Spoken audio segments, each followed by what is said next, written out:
का जो हमारा टॉपिक है वो है रेमेडीज, उपचार। वो हर व्यक्ति के जीवन में एक ऐसा रोल निभाती हैं।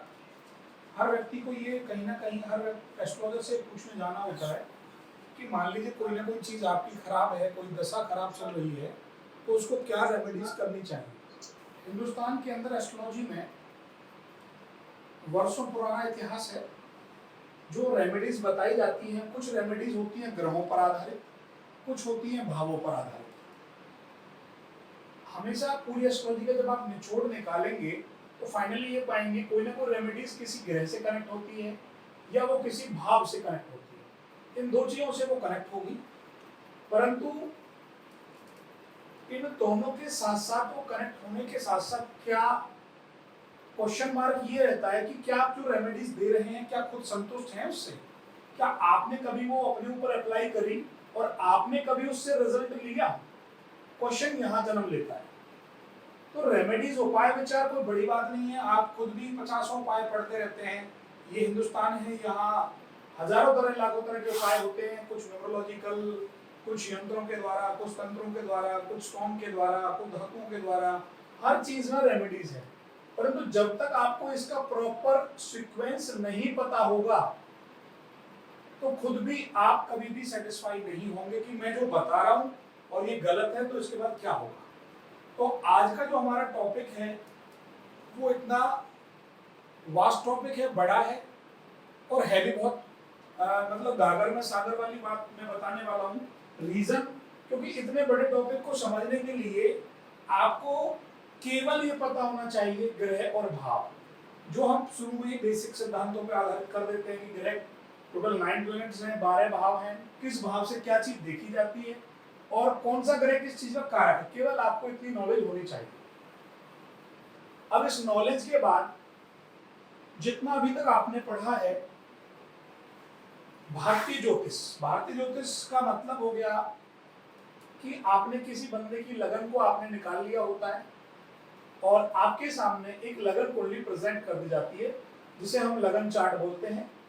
ये लगन कुंडली होती है किसी भी बंदे की, और इस लगन कुंडली के अंदर आपको सबसे ज्यादा किस चीज के बारे में नॉलेज होनी चाहिए कि मैंने आपको बताया है जनरल तौर पर पहले भाव, 5वें और 9वें भाव को त्रिकोण भाव कहा गया है जो पॉजिटिव साइन है हमारे।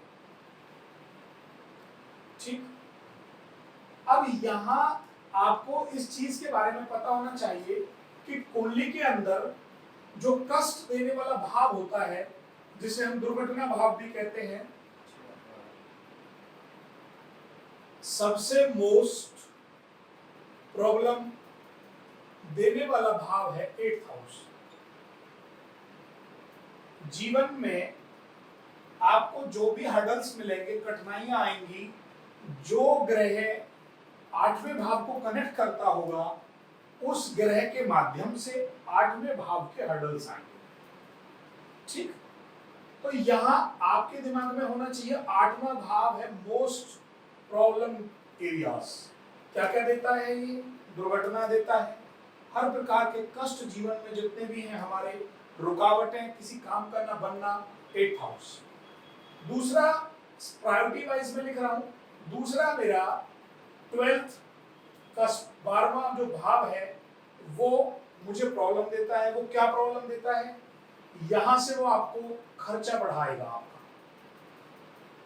आपको खर्चा बढ़ाएगा, आपको घर से दूर ले जाएगा, हर समय आपके सामने एक चिंता वाली विषय प्रकट करता रहेगा। ये है मोस्ट डेंजर। उसके बाद डेंजर ये है, पहली प्रायोरिटी इसको दी गई है, दूसरी प्रायोरिटी इसको दी गई है और तीसरी प्रायोरिटी दी गई है 6ठे हाउस को। क्योंकि क्या है 6ठा भाव? रोग, ऋण, रिपु। रोगों का है, आप रोगों से परेशान हो सकते हैं, ऋण लेकर परेशान हो सकते हैं, अपने शत्रु से परेशान हो सकते हैं। इन 3 चीजों से आप परेशान हो सकते हैं। तो जिन जिन व्यक्तित्व की कुंडली के अंदर 6ठा, 8वां और 12वां भाव जिन प्लैनेट से कनेक्ट होगा, जिन प्लैनेट से कनेक्ट होगा उन प्लैनेटों के अनुसार छठे, आठवें, 12वें भाव के रिजल्ट्स मिलेंगे।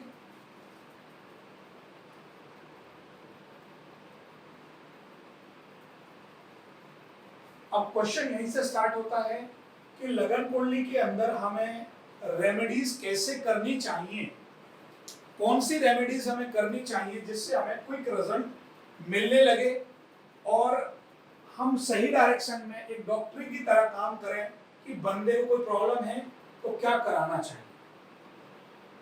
किसी भी व्यक्ति को जब आप किसी कुंडली को फाइंड आउट करेंगे तो आपको सबसे पहले इस चीज की नॉलेज होनी चाहिए कि आठवां जो 8th हाउस है मेरा, ये हर प्रकार की बाधा है, हर तरीके से जीवन में अड़चने लाता है। अब इससे पहले आपको हर भाव के दोनों पहलुओं को पता होना चाहिए। हर भाव का एक पॉजिटिव पहलू होता है, एक नेगेटिव पहलू होता है। यदि जैसे छठा भाव मैंने आपको बताया, नेगेटिव में रोग भी है, ऋण भी है, शत्रु भी है। पॉजिटिव में क्या है, आपका कंपटीशन है, आपकी प्रतियोगिता है, नौकरी है, लोन है, धन देने की क्षमता है, ये सब पॉजिटिव है। तो कौन सा भाव आपका पॉजिटिवली एक्टिवेट होगा, कौन सा नेगेटिव होगा। यदि आपके छठे भाव पर नेगेटिव कोई चीज एक्टिव हो जाती है, कोई प्लैनेट छठे भाव को नेगेटिवली एस्पेक्ट कर रहा है, सपोज मंगल तीसरे भाव में बैठकर छठे भाव को 90 डिग्री से, अर्थात मंगल की दृष्टि किसी भी प्रकार छठे भाव पर पड़ रही है, तो यहां क्या होगा, यहां मंगल रोग, ऋण, रिपु को दबा देगा। कभी कभी नेगेटिव प्लैनेट नेगेटिव एस्पेक्ट के माध्यम से नेगेटिव हाउस को पॉजिटिव बना देता है। ये सेंटेंस बहुत डीप में है। राहु की दृष्टि छठे भाव पर पड़ेगी, नेगेटिव प्लैनेट, छठा भाव नेगेटिव हो गया, नेगेटिव एस्पेक्ट के माध्यम से छठे भाव में रोग, ऋण, रिपु को दबा देगा। अब आपको ना रोग कभी होगा ना रिपु, आपका कोई शत्रु आपसे डरेंगे, शत्रु आपसे दब के रहेंगे और ऋण लेने की आपको कोई आवश्यकता नहीं। जब इसने इस भाव को दबाया नेगेटिव को, तो कॉम्पिटिशंस में प्रॉब्लम क्रिएट करेगा। ये कहीं ना कहीं नौकरी में आपको इगोइस्टिक बनाएगा, बातूनी बनाएगा, हर किसी से झगड़ालू बनाएगा। लोन अगर लेना चाहते तो यहाँ भी कहीं ना कहीं आपको प्रॉब्लम क्रिएट करेगा। तो हर भाव के पॉजिटिव और नेगेटिव दो एस्पेक्ट होते हैं। हर भाव के अंदर कुछ पॉजिटिव चीजें छुपी हुई है, कुछ नेगेटिव छुपी हुई है। आपको क्या लेना है, उस पर कौन एस्पेक्ट मार रहा है, वो चेक करेंगे फ्यूचर में। और अभी के लिए जो मैं बताने जा रहा था उपाय, रेमेडीज, वो हमें कैसे कनेक्ट करनी है, ये आपको मैंने बता दिया कि जो प्लैनेट 8वें भाव से कनेक्ट हो, 12वें भाव से कनेक्ट हो, छठे भाव से कनेक्ट हो, आपको उन ग्रहों की रेमेडीज करनी चाहिए। अब रेमेडीज कैसे करी जाती हैं? रेमेडीज करने के बहुत सारे अलग अलग तरीके हैं, परंतु मोस्ट कारगर जो तरीका है, जो व्यक्ति को अपलिफ्ट कराता है, वो है पहला, फर्स्ट है दान, ग्रहों का दान।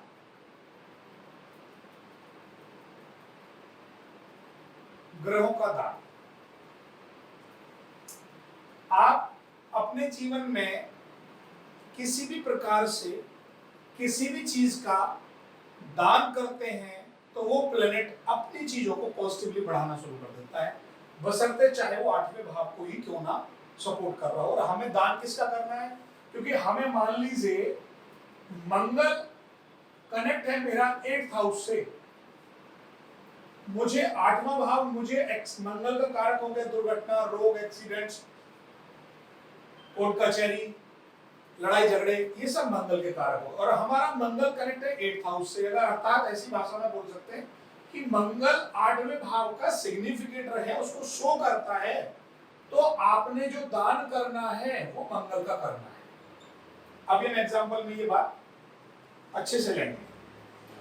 तो जो प्लेनेट नेगेटिव हाउसों को जोड़ता हो उस प्लेनेट का दान करा जाता है। और दान करने से कभी भी ध्यान रखना, कोई भी चीज घटती नहीं है, वो बढ़ती है। दान से व्यक्ति के अंदर पॉजिटिविटी, आप कभी दान करेंगे, आपने 100 रुपए किसी रेड लाइट में दान कर दिए हैं या बचपन में दिए हो, कभी भी दिए हो, तो आपके अंदर ऑटोमेटिकली जब वो चाहती है वो चीज, उसके आधे पौने घंटे में आप रियलाइज देखना अपने अंदर, आपके अंदर बहुत सारी विल्स जनरेट होती हैं, यार मैंने अच्छा काम किया है, चलो किसी को सपोर्ट किया है, एक फीलिंग्स बड़ी अच्छी आने लगती है। वो फीलिंग धीरे धीरे 4 घंटे बाद कम होती है, 6 घंटे बाद फिर हम उसे भूलना शुरू करते हैं। और यदि हम इसे रूटीन में डाल दें तो आप देखना आप कितना वाइब्रेंट हो जाएंगे, कितना पॉजिटिवली आगे बढ़ेंगे। तो बड़े बड़े जो लोग कहते हैं दान से कभी कोई चीज घटती नहीं है, दान से कोई चीज कभी आज तक घटी नहीं है, ठीक। तो जीवन में हमें हमेशा जो आपके हडल वाले प्लैनेट्स हैं उनका दान करना चाहिए। दूसरा आ जाइए, अब दान के बाद आते हैं हम चैंटिंग पर। किसी भी प्लैनेट आपको जीवन में आपको दान ऊपर उठा सकता है। दूसरा आपको कौन उठाएगा? चैंटिंग। ग्रहों से संबंधित यदि आप, अब ये ग्रह से संबंधित नाम जोड़ दिया गया है, चैंटिंग से व्यक्तित्व के अंदर जैसे दान करके पॉजिटिविटी आ रही थी, ऐसी चैंटिंग के माध्यम से भी पॉजिटिविटी आती है। तो हमें ग्रहों से संबंधित चैंटिंग्स या अपने सीधी सी बात बोलो तो अपने ईस्ट से संबंधित चैंटिंग पर बड़ा विशेष ध्यान देना चाहिए। तो चैंटिंग मायने उपाय, सॉरी चैंटिंग मायने वो मनन, मतलब जैसे हम कोई मंत्र का जाप करना, हाँ मंत्र जाप बोलेंगे इसको, उस ग्रह का हो, अपने ईस्ट का हो, अपने किसी भी चीज का जाप हो। तो अच्छा, पहले मैंने आपको लिखवाया सबसे प्रायोरिटी पर दान, दूसरे नंबर पे लिखवाया आपको मंत्र जाप, चैंटिंग। तीसरे नंबर पर आप क्या कर सकते हैं, बहुत सारी चीजें हैं, उन जो आपको प्लेनेट चैट वाले से कनेक्ट है उनसे संबंधित कोई आर्टिकल होते हैं आपके घर के अंदर। बहुत सारे आर्टिकल्स आपके किचन में छुपे हुए हैं, जो मैं अभी आपको थोड़ी देर बाद इस एग्जांपल के बाद लिखवाऊंगा कि कौन सा आर्टिकल्स किस चीज से कनेक्ट होता है। सपोज समझने के लिए बड़ा छोटा सा नाम लेता हूं, जैसे किचन के अंदर गुड़ होता है, आपने पढ़ा है, मैंने बेसिक में पढ़ाया आपको, गुड़ कौन से ग्रह का कारक है? गुड़ गुड़ गुड़ गुड़ मीठा मंगल नहीं है, ध्यान से पढ़ना बोलना। गुड़ होता है सूर्य का, सूर्य का आर्टिकल्स है। अनाज किसका आर्टिकल होता है? गेहूं। वेरी गुड, ये भी सूर्य का ही होता है, ठीक है। तो ये मैं आर्टिकल्स अभी आपको इस एग्जांपल के बाद लिखवाऊंगा, अभी समझा रहा हूं। तो मेरा तीसरा नंबर का जो पॉइंट है वो है ऑन किचन आर्टिकल्स, सीधा ऐसे लिख लो आप, on kitchen articles. Kitchen article के अंदर क्योंकि क्या होता है, जो उपाय आप लाखों रुपए खर्च करके करते हैं उसका भी रिजल्ट आएगा, और हमारे पास हमारी हैसियत के अनुसार यदि 100, 200, 500 रुपए भी है और हमारे पास वो चीज अवेलेबल है किचन के अंदर, तो हम उसके माध्यम से भी उपाय कर सकते हैं। आपकी किचन में जो चीज उपस्थित है उसमें भी आप इन चीजों को यूज करेंगे। 9 प्लैनेट्स के आर्टिकल्स मैं भी लिखवाने वाला हूँ, आप उनको भी यूज कर सकते हैं। अब उनको यूज कहाँ करा जाता है, वो 3 प्रकार से यूज करे जाते हैं। पहला होता है फर्स्ट, जलाकर। दूसरा होता है दबाकर। तीसरा होता है बहाकर।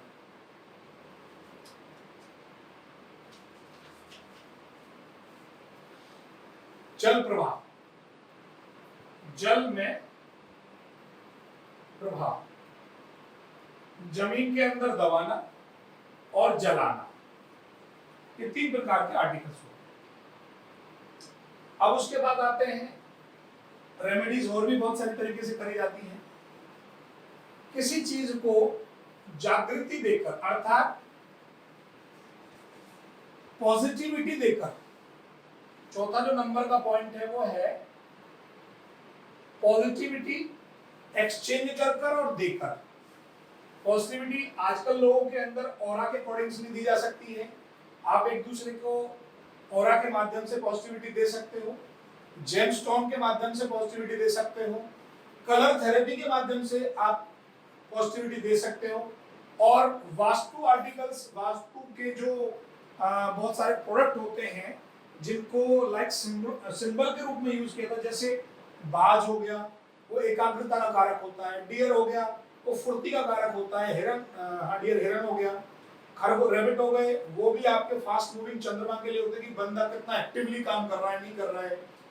तो ऐसे बहुत सारे आर्टिकल्स होते हैं, उन आर्टिकल्स को भी आप अकॉर्डिंग टू प्लेनेट यूज कर सकते हो अपनी उपायों के।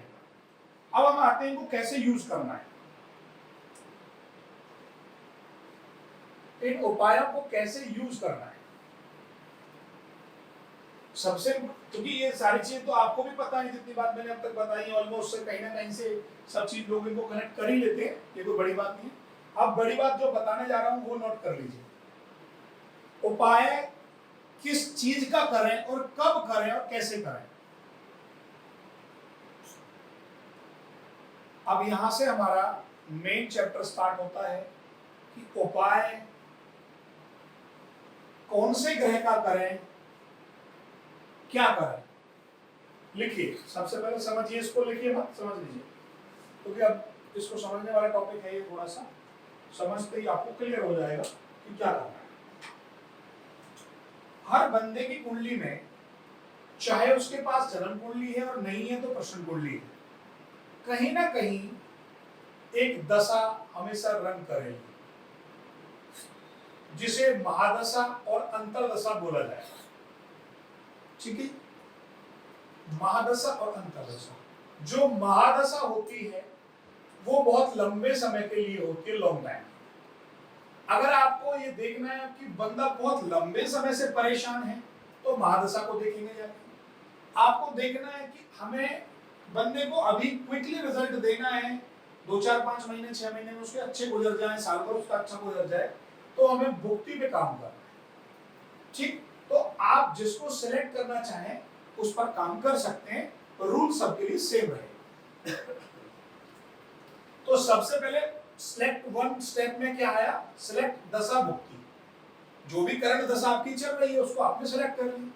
देन भी सिलेक्ट भुक्ति और अंतरा, दोनों में से किसी एक को सिलेक्ट करना है। अब नेक्स्ट थर्ड स्टेप जो आएगा वो आएगा, जो भी भुक्ति है वो कोई एक प्लेनेट होगा, वो कोई एक ग्रह होगा। ठीक, वो ग्रह किसी नक्षत्र पर बैठा होगा। ठीक है, तो मैंने क्या लिख दिया, एज ए प्लेनेट और नक्षत्र। एक प्लेनेट किसी नक्षत्र पर बैठा होगा जिसकी दशा होगी। क्लियर हो गया, यहां तक क्लियर है सभी को। ये वाले जो प्लेनेट है अर्थात जिसकी दशा थी वो किसके नक्षत्र पर बैठा हुआ है, हमको क्या करना होगा, जो नक्षत्र आया है ये वाला, वो ग्रह जन्म कुंडली के अंदर ये वाला जो प्लेनेट है वहां से कितना डिस्टेंस मेंटेन कर रहा है ये काउंट करना है। मैं रिपीट करता हूं दोबारा से, ध्यान से समझना जी। मैं दोबारा रिपीट कर रहा हूं, सुनिए। जिस प्लेनेट की दशा होती है उसको नोट कर लिया जाता है। नोट करने के बाद जो हमारा प्लेनेट आया उसका नक्षत्र नोट कर लिया जाता है एज पर कुंडली, as per horary chart.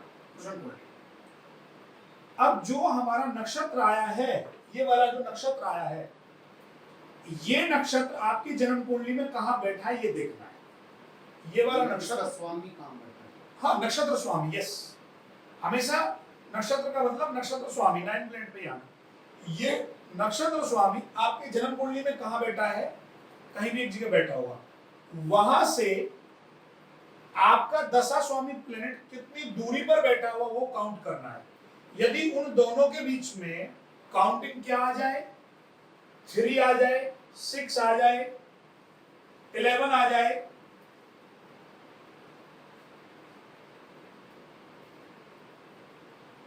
Three आ जाए, 6 आ जाए, 11 आ जाए, 8 आ जाए और 12 आ गई,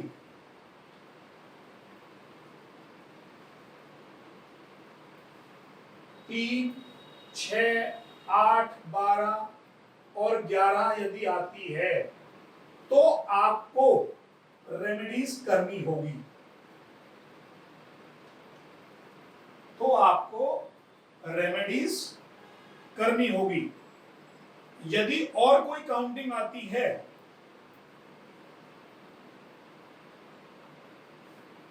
पांच आए, 9 आए, या कोई और काउंटिंग यदि आती है तो आपको रेमेडीज की कोई आवश्यकता नहीं है। अब हम एग्जांपल लेंगे।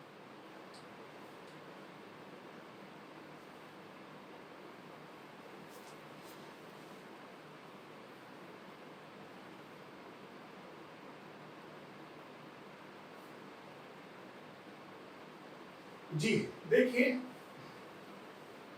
अभी जो करंट, मान लीजिए कर्क लग्न की कुंडली है,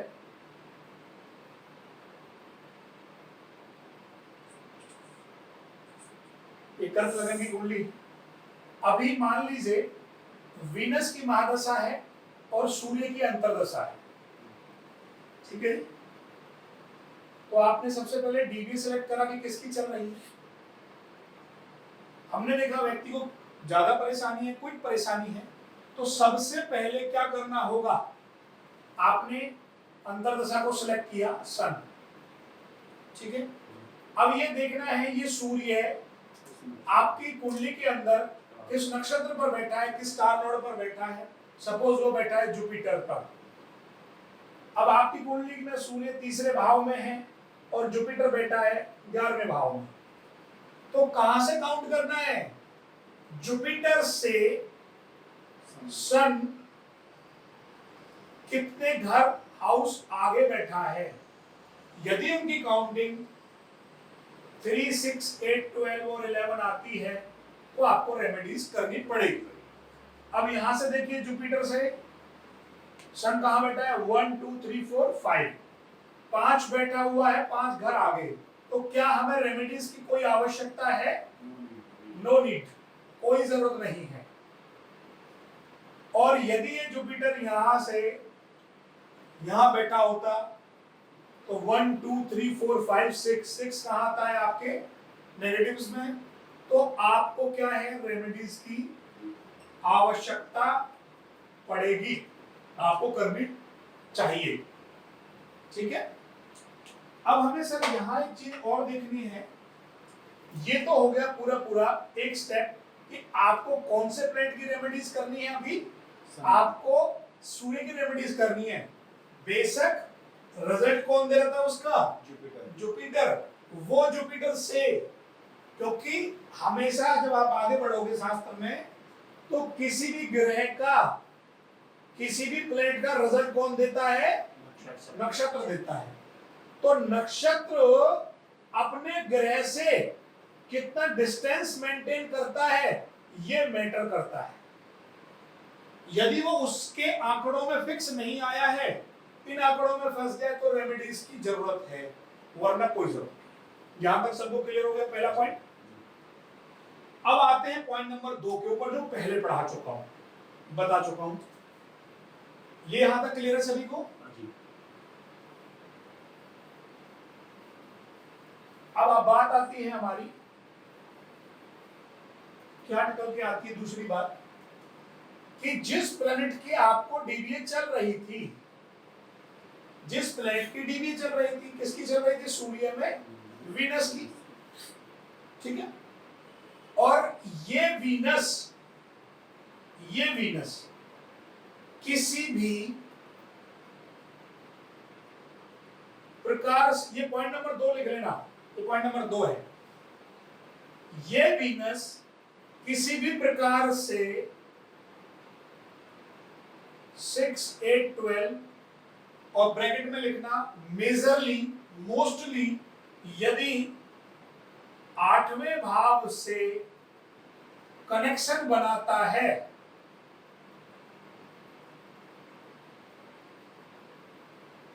तो हमें दान करना चाहिए उस ग्रह से संबंधित।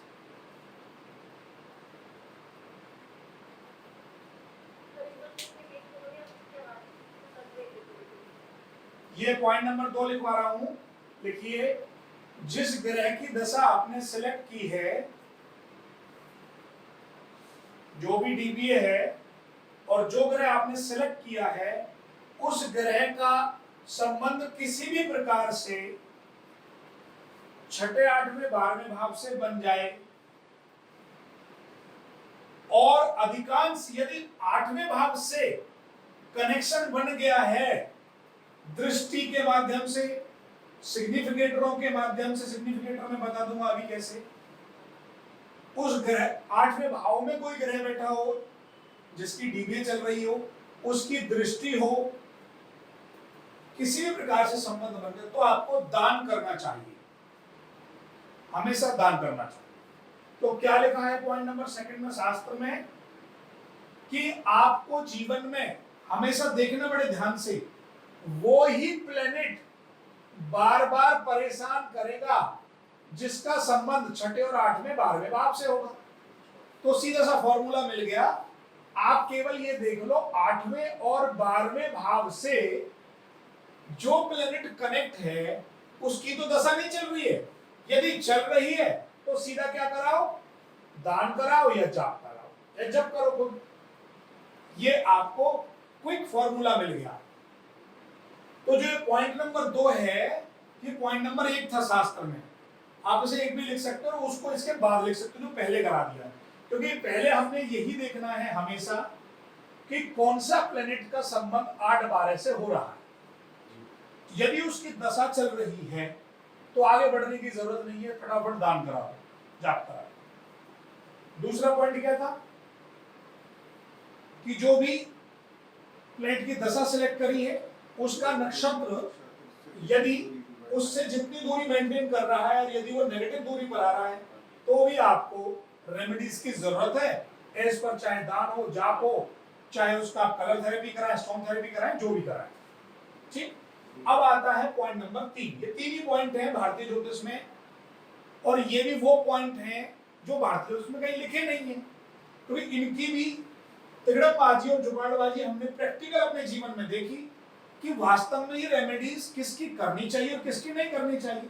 इससे हमें पता चल रहा था कि भाई जो प्लेनेट हमारा 6, 8, 12 से कनेक्ट है उसकी रेमेडीज करनी चाहिए, जिनकी नहीं होगी कोई जरूरत नहीं। तो पॉइंट नंबर 3 क्या कहता है, मोस्ट इंपोर्टेंट पॉइंट है जो मैं पॉइंट नंबर 3 लिखवाने जा रहा हूँ। सर एक मिनट में सपोज जैसे कि जैसे 6 8 12 में सपोज नाम होता है गुरु अगर बैठा है 8 से 7 और उसकी की अगर दशा चल रही है तो प्रॉब्लम आएगी, तो वो कैसे हमें दान करना है?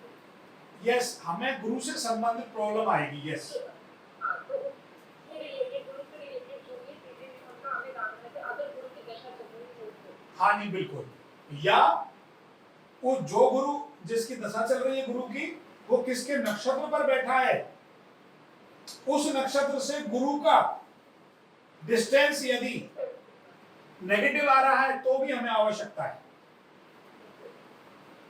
और पॉइंट, हाँ जी, और अब लास्ट पॉइंट नंबर 3 जो सबसे मोस्ट इंपोर्टेंट है,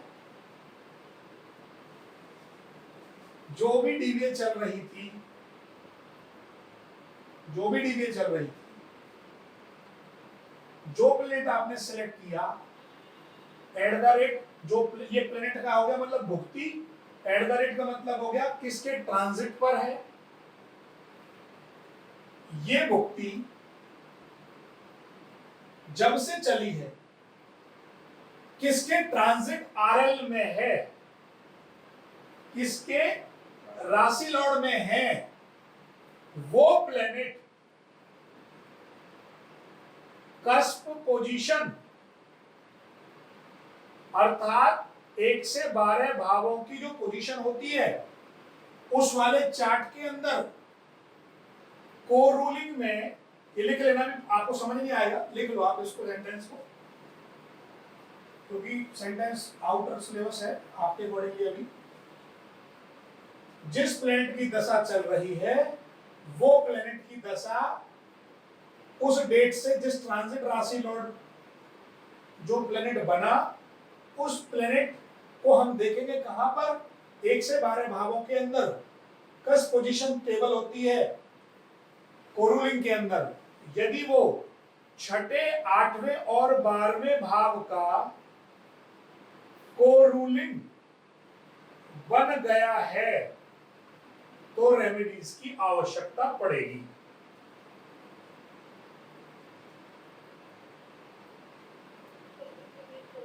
अब मैं इसे एग्जांपल की तरह समझाऊं।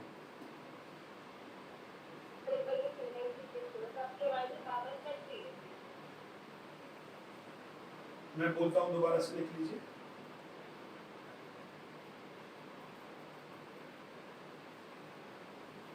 जिस भी प्लेनेट को हमने सिलेक्ट किया है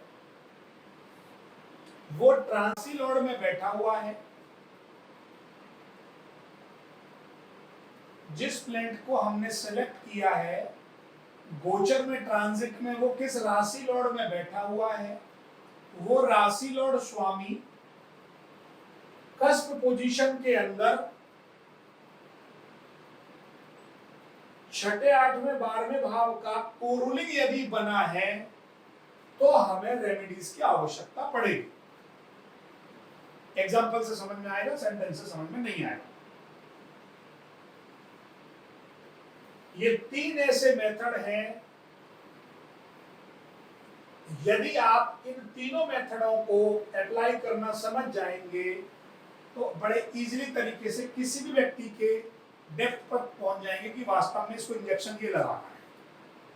अब देखिए, मैं एग्जांपल के तौर पे आपको समझा देता हूं। सपोज अभी किसी का हॉरोस्कोप खोला हुआ है सुबह से ही 9/3/1993 वाला। इसमें इस व्यक्ति को दशा क्या चल रही है, राहु में केतु। इस व्यक्ति को दशा चल रही है राहु में केतु, और ये केतु कब से स्टार्ट हुआ है ये लिख दिया मैंने, 22/2/2021 से स्टार्ट हुआ है। अब स्टेप नंबर एक एक करके तीनों स्टेपों का एग्जांपल बता देता हूं, एक से क्लियर हो जाएगा। अब इस एग्जांपल को आप समझ लीजिए, यहां से मैंने देखा है। 1 मिनट बस मैं पहले रिकॉर्डिंग दोबारा चालू कर दूं जिससे काटने में प्रॉब्लम ना हो बच्चों को।